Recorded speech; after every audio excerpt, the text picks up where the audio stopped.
Good day, everyone.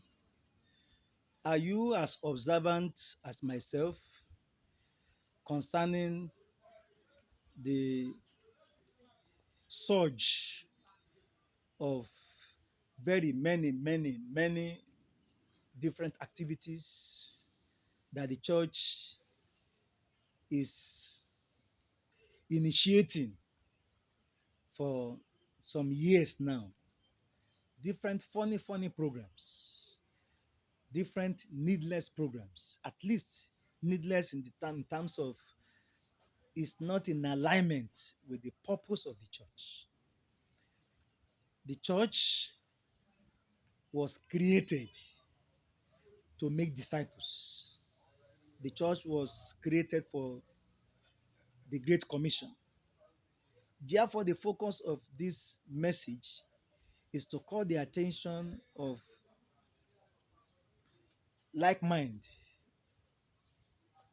anyone who feel concerned, leaders of the church, yourself and myself, to the fact that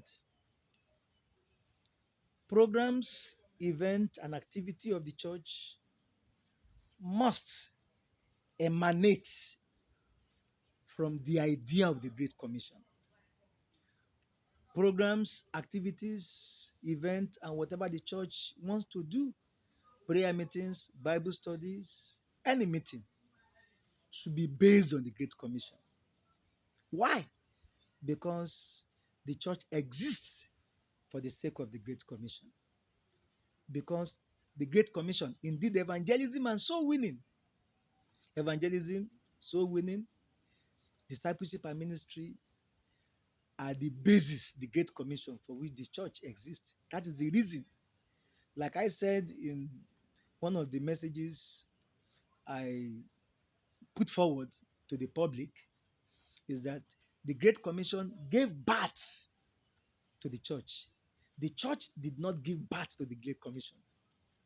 Therefore, if the purpose of a group is ABC, then everything that that group will be doing should align with ABC. I think that analogy is simple enough. If a group is instituted for the purpose of ABC, the purpose, the reason, the focus, the aim, the objective of that group is ABC, then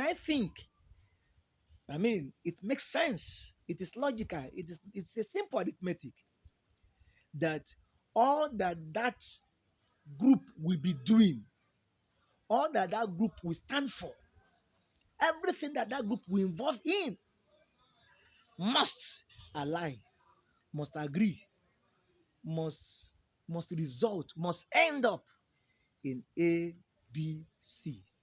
The question is, if the church, according to so many scriptures in the Bible,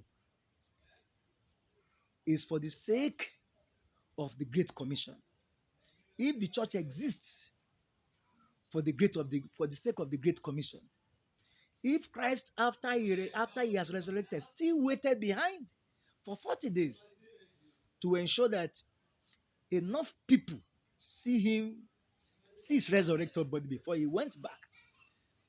Thank God for Thomas, who said, I did not believe until when I see him.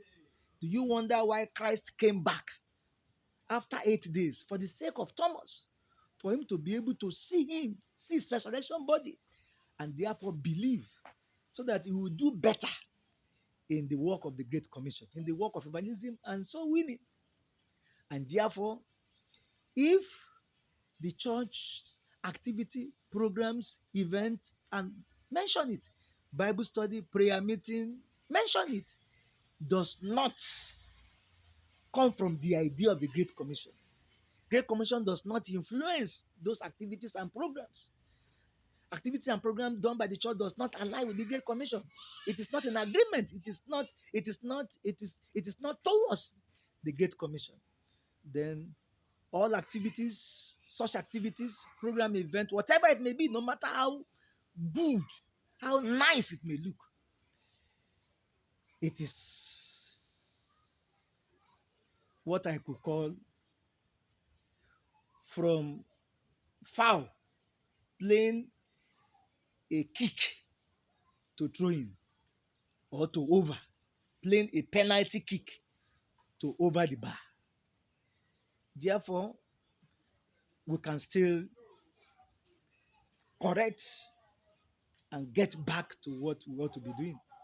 Let each pastors and leaders of the church begin to allow the Great Commission to influence the decision and idea for any program, event, and activity. And the one that's already on board, on ground, you can correct it, you can rectify it, you can adjust it so that it will align with the purpose for which the church was instituted. Thank God, because it's all I have for you for now. And I pray that somebody will hear this, will see this, and take the right step to the glory of God and for the purpose for which the church was instituted. Thank you once again, and bye for now.